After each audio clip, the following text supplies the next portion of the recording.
أنت ميري ميج أراتك كأنه الأفيال ميات رابوكا تونس ديم تامي تونس أكرم جنجرة تتلقى أيو لي مي سمية رافت أرا كأنه الأفيال ميات كنافو مال مرتسى بيتها ويا لدا سنبتا قدا كان ويا سنبتا قدا دبرتي برا هارا أمرتي تكاتشو ديما سرپرايز يدا أتيلي قويم سان أرجيتا إنيو سرپرايز يدا مكايسي مو سرپرايز يدا ماني مكايسي وامنين كنافو دبرتي براتت ويا سنبتا قدا ويا قبيلا كناتي أيو تسينمو أسوالة تارجتو ركوا يسلي أسيت مي فجر يرو قران كأمان تيمون لقيتو ثم يلين أسمان هذا لقيت أمورتك هي مرتي فد جرال إنكا إساني كيسا ديسه تأكا مرجع ديو بيتن أسجب بيفتو هذا أبان تومتك أنت وتأ قدست تيو أرجيته أكا هارولته نتدراني تيو جار سلي توميج أفكي أجاب سلي منادي ما يتيو كان أركسي تولين كافن يو أت بسم الله يتيتم تي الحمد لله يتي منك استيتو سيجالي تسوبي ساعات فجر أذانا سن أولكاتي نيات سيزل دي سيفيل كيستي أبا مناك يمال ورأيتي قرر دلقا كيسي سيجي جيسيتو تأكسيسن أنقرا وجين كمي وجين ركده قبة فديت أمورات إجراء شولا ويا سنبتا قدا ما لقى توري ديبسا سمية لقى توري شولا كان إنقد فيديو أمر رجع ديسه إيسا لقى توري شولا إني سونيس أمورا مه هنگا سأكو لما هروت ويرت توري إسين أنمايو بيايو باته شولا أنا هو كوني إسين أما بيا باته ديمته شول أبداً أسيت أسين ديبتو كوته السلام عليكم ورحمة الله وبركاته هردت الدعوة تكينا كم جبتن بك جبتني نجي إيش وجهنا هجرات في الشا ويا راب بيزا ولين ديفيد دفن جرا مي بيزا نجي قفدو أكم جرتو كبجمت الدعوة تكينا بكم جرتني تنجي سنبرها جو أنا بيزا ده أيها بيزا وجه ديفيد دفن جرا مالف ديفيد دفن يوكن جبتن تاته أكم بكمو فيديو دينقد دلقة فيديو أمورا سمية وجه رامسة أتنتما رامي في التوري أرأنتنا يوكان أمنتنا فيجي كوتو أيو اللي تاتنا ديسي يو جتسيف ديسا أتمان كوتو يوكان فيلنو كان كناهمي وان أتبر بعدو ناهميتي ولد ديبنا إلمان تيسا كمال يادي بوي كرد ديچون بوي كرد دي تدوماتي جريني جريچون أنغا ساعتي كل ما ديبسا ونان ديبسين مرتيكي يا مرتيسا جري توري الرس مرتيكي يسكابر دي دفين جريچونا أكو مارجتن أيو اللين ومنتك شو ما أرتي أشرتي ويا سناني اللي أيو كبر بعد تاته سي دي سد ديما جريني توري شولا أيو سي دي سا جريني توري شولا فيديو رتي ما كنا نجت التت ما نهجرتو أكره سي ولتم تاني مشي أكره بيزا ولتم هني أدبي ناتم تيت بيزا بيزا ولو لنا فكاتي أمس تسا بيزا ولو لنيت بيزا سني لنا تيمة ورفته وجوان دابني هاسوخنا مي جدي تمان سنيف دومن دام سلام في يچودا تن سميان كرا ام فيغي كوتو نا نسي في دباته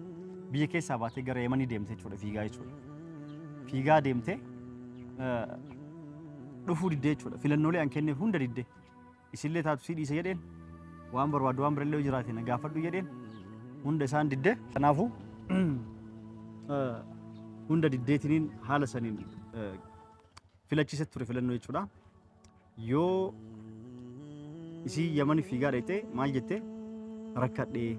baara gubbaa jira viidiyoo si waraabdanii rakkadhee birrii kiisii qabu fixee mallaqa kiisii qabu fixee rakkadheetiin mana arabaa dalagaa seenuu deema jette inki jibdi malee rakkina takkaayyuu rakkannisi ni sobdi ummata nakkaasuuf namni jaartiin tante saabaa kan keetii sababa ati rajaartii fuuteef sababa kan keetii ilmaan tante qabattee baara gubbaa deemti ilma arabaa dalagaa seenuu deemti ilmaan lama guutuu qabattee jedhee haanam nakka of nama hedduu akkas koomanti illee nakka'an karaa keessatti illee dhufanii akkasiin namni hedduu sagalee naa qaban jechuudha kuni hunduu sababa kan keetii naan jedhan siigalee inkee jirti malee yuutuubii si akkuma argitan ajaa'ibatti dalagaa jira jechuudha laalama jira namootaan amma cabacabanii jala fiiganii harka dhayaniif amma laalama fi mire urgawanti kun uumameti mallaqa wayyaa dalagataa jirti rakkina takka si rakkatu jechuudha osoo mana arabaa ريال سعودي كوما سدي درهم كوما سدي كفراني في indale dunki jibdi rakkoo takka rakkatu ni sobdi maalifi YouTube isitirra mallaqa ajaa'iba dalagaa jirti ammas YouTube tokko tokkos gurguraa jirti didiqqoolee suusuutuu sumeeshoo maali jedhaa bantu kanneen kun guutuun ka gurgurtu YouTube tokko jariyaala suudii 3,000 dirhama 3,000 fa'aan gurgurtee jechuudha akkasii guddistee jechuudha kanaafuu waan kanneenis dalagaa jirtuuf waa takka rakkanne ni sobdi malee mallaqa guddaa argatti yoo barbaachisaa ta'e isiin dhugaan rakkadheettee dalagaa mana arabaa keessatti taate ani email isii deebisuu illee hin danda'a meeqallee akka argattus beekuu hin danda'a fuudhellee isin mul'isuu hin danda'a jechuudha haga isiin argattu jechuudha mallaqa guddaa irraa argatti dalagattee jechuudha isiin oma takka rakkattu jechuudha hin rakkannes osoo 3,000 miti wallahi osoo 6,000 reyaala 6,000 yookaan dirhama 6,000 kafalanii fi hin dalaydu jechuudha guyyaa 15 osoo hin gahin argatuu dandeetti YouTube irraa torbee takkitti argatti birri amma isin waame kanneen argatuu hin dandeetti jechuudha garuu boodaaf rakkatuu hin dandeetti birri fixuu hin dandeetti jechuudha akkamitti eeggattan namni amma harka dhadhayaa fi sumee ta'e na jabaadhu jagnaa ta'e na jabaadhu ebaluu ta'e na jabaadhu jedhanii ni jajjabeessanii ni ilaalanii fi akkuma argitan immoo chaanaalli Amaariffaa akka afaan Oromooti miti tolchee ilaalamaa mallaqas akkasumatti tolchee herreegaa jechuudha walitti hin dhufu jechuudha Amaariffaa Oromoo kanaafuu ni argatti malee rakkoo takka hin qabdu jechuudha isii maal gochuuf hiree maqaa na balleessuuf ilmaan qabattee baara gubbaa dhayte maqaa na balleessuuf sababaa isaa sababbii inni ayyuun irratti fuudheen man bultiin kiyya diigame manaa ba'ee haala kanaan ammas rakkadhee birrii fidhee biyya arabaatti deebi'eetti wallahi ni sobdi amma boruuf taanni agartan yoo isin mee seente dalagaa seenettee viidiyoo waraabdimi mee isin maanaa seentu ammas anis kan dhuma dhaamaaf jechuudha dhaamsa dhuma isii barbaacha Yemen tikeetti ittiin deemu birrii anuun qabu isii miti an akka saare isii barbaacha olii gad fiigee deemu isiin osoo kasaarte tikeetti isiiti ka daa'immaniiti maali jettee olii gad hin deemtu yeroo biyya keessa deddeemtu asii kaatee Yemen dhaqu miti Yemen nam tokkitti $450 $500 naannoo 70-80 tikeetti dhaqaa galli ka jamiilallee akkasuma ta'a birri xiqqoo irraa dhata ta daa'imman ta'anillee birri muraasni kafalama waan nama sadii kafaltee olii gad hin deemtu achii miti biyya keessattuu birriin isiin baastee deemtu ni ulfaata isinii galee itti ulfaata osoo rakkatti akkatti hin deemtu ammas anillee duraanuu akkaawuntii isiitti mallaqa bareedaa naqeef jira waan agana isii miti an akka saaraa jira jechuudha ilmaan tii rakkachuu anaa rakkadhu jedhee birrii isii naqee iyyuu kanaafuu wanti rakkatu tokko hin jiru ni sobdi haa uummanni akka ofi akkasitti uummannis nakka egaa sababaa kan kee akkana ta'aa jirti rakkattee ilmaan tii wajjin mana arabaa seenaa jirti jedhan ilmaan wajjin biyyaa deemtee murtoon ishee murteessitee garuu Sayyidoo akkasi ni sobdi hin amaninaa isin jechuuf deema ni kijiba ofti amma ani isii dhaqee olii gad barbaachuu miti asuu yoo dhufte guyyaa sanirra dabarsinaan isii iyyuu barbaadu jedhe tadhumaa himeef jiraan asii ka'ee Yemen waan ittiin deemu anuuti birriin fixe anama birriin qabu isii miti an akka saaree jechuudha anamma osoo isiin anuu birrii amma isii Yemen dhaqee isii ittiin barbaadu isii jala deemuun hin qabu jechuudha olii gad abadan jala hin deemuun murtee biraa waan haaree qabadhee dhufee jira kanaafuu anama booda deemee isii hin barbaadus osoo isiinuu tikkeetti na argite osoo isiinuu kootu jettee wacii guutuu na dandeette osoo damoozaa na kafalte isii jala deemee barbaadu tadhumaati murteessee jira amma anuu jibbuu eegale inshallah ilmaan tiyya gaafa rabbii guddise gaaf guddatte abbaan kennameeti jedhanii gaafatanii dhufuun isaaniin oolu yoo rabbii tursise jechuudha biyyaa takka ilmaan ofiifuu dhuftee na barbaaduun isaaniin oolu an amma booda jala deemee barbaadu abdii kutee jira jechuudha booda jala deemee waa takka wanni isii barbaadu hin jiru jechuudha isiin maqaa na balleessuuf fiigaa achi deemte malee waan biraa warra rakkattee fi waan taate tokko illee hin jiru jechuudha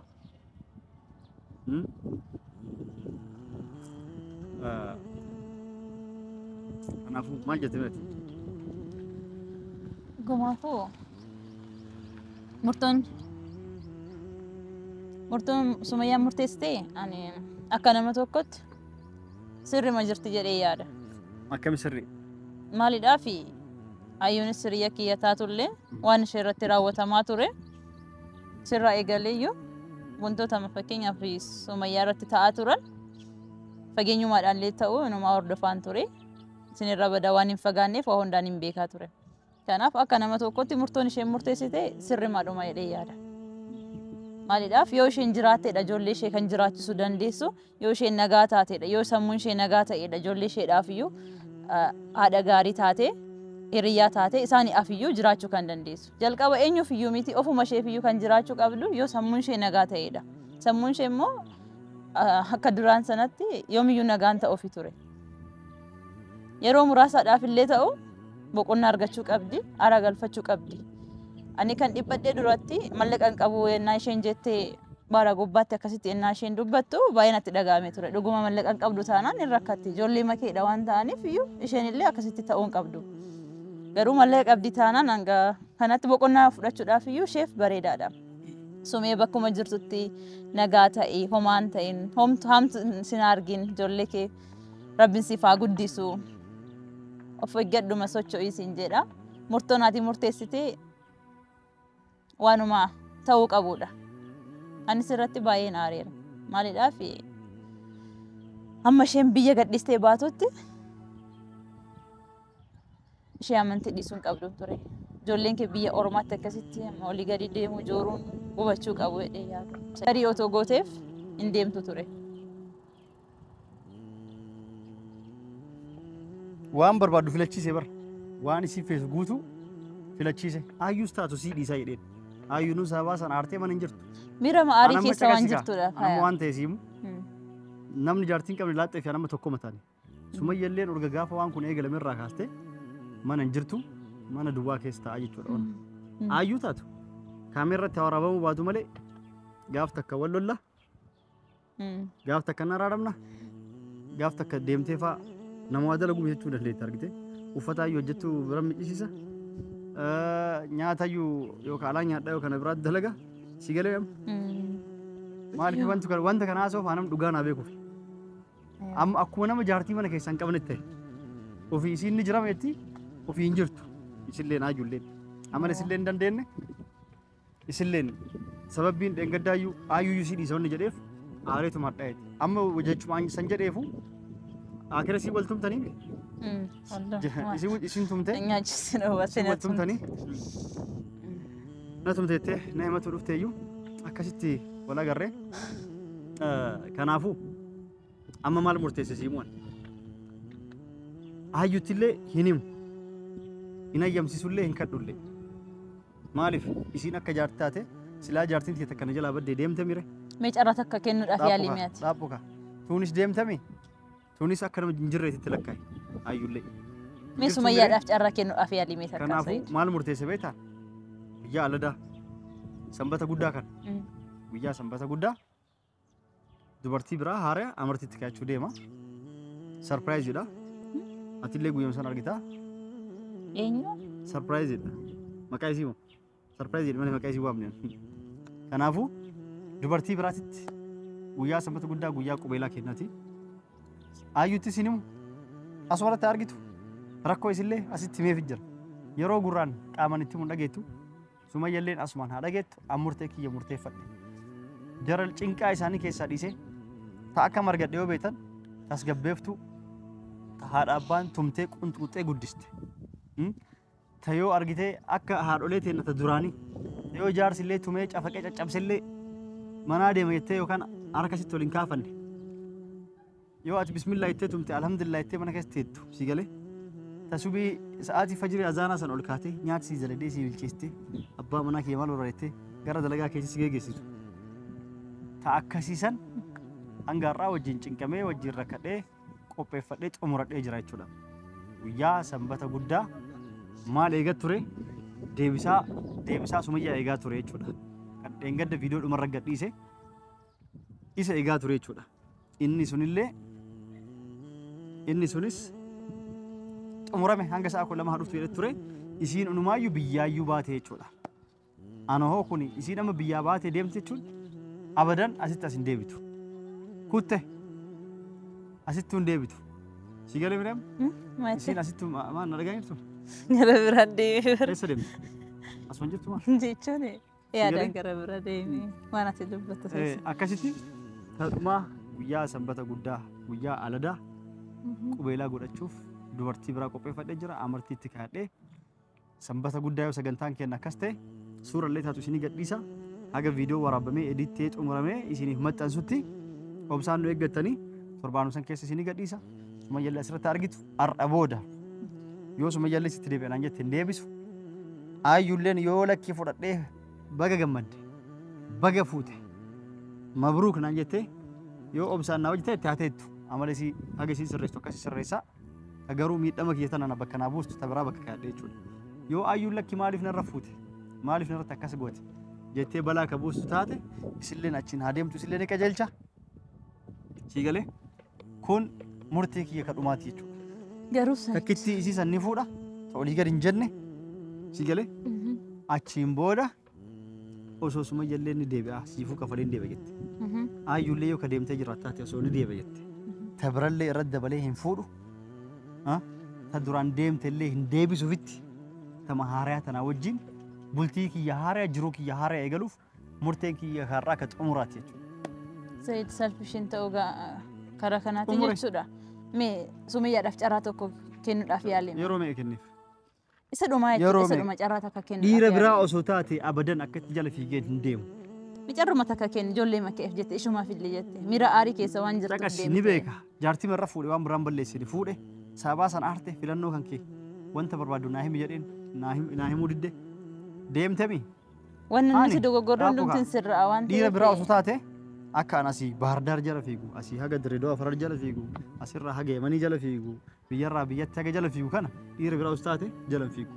Isii qofaa miti harta ilmaan qabdu. Jaartii meeqa ilmaan 7-8 osoo qaban rakkoo akka kennaa kana osoo hin ta'in rakkoo salphaa xiqqishooti wal lolanii adda ba'anii itti dhiisa ofirraa jala deemu. Dantaa isii dhiisa tabiraa fuudha jechuudha. Tabiraa fuudhee tabiraa wajjin jiraata jechuudha. Si galee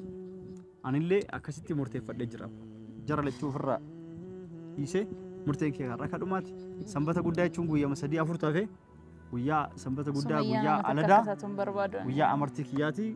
guyyaa qubeelaa kiyyaati jechuudha. Dubartii biraa fuudhuuf murteesse hordoftoonni daawwattoota kennallee waa hunda rakkoo kiyyallee asirratti haa dhaga'anii akkanatti hin aarre isaanis haa beekaniif waan kana hunda asirratti haasa'e jechuudha. Kanaafuu har'a murteen kee akka xumuraati waan daawwataniif sababa kootiin garuu akka kana murteessitee akka hordoftoonni kabajamtoonni keenya akka gama kanaatiin akka bifa kanaatiin akka nu hubanne Sayid. Sababa koo jettu jechuun jireenya kee jeeqellee ta'uu danda'a miira koo ibsadhe ta'uu danda'a garummaa osoo na jeeqte osoo ana goote maal wanti jedhaati ati waan balleesti ati waan si jaaladha jettee yaa'u anis ni beekta akkasii namuuyyuu kan barbaadu si galee ammas koomantii jalatti si dubbistee jiraatti filannoon uummataa har'a booda yaa'u kalaas nama amantii keetii walitti deemu fuudhii nama si ta'us gabba olaalii tuunis taanis hin fuutaa kalaas rakkoo booda karaa amantiitillee rakkoo si fidan karaa adda addaatillee waliin galtanii magaalamarraayyuu fuudhinii baadiyyaa qilee san keessa seenii fuudhan jira. Argite akkatti musuusamtee guddatte qunxuuxamtee guddatte akkasii fuudhi jedhanii anis tama akkasii san argadhee rakkoon irra hin geessine argadhee murteessee waa hunda xumuree jira sanbata guddaa sarpiraayiz jedhatis ni agarta. Hanga dhumaan wajjin turaa isin jenna waan daawwattaniif galatooma isin jenna. Assalaamu alaikum warahmatullahi wabarakatuh. Bye bye.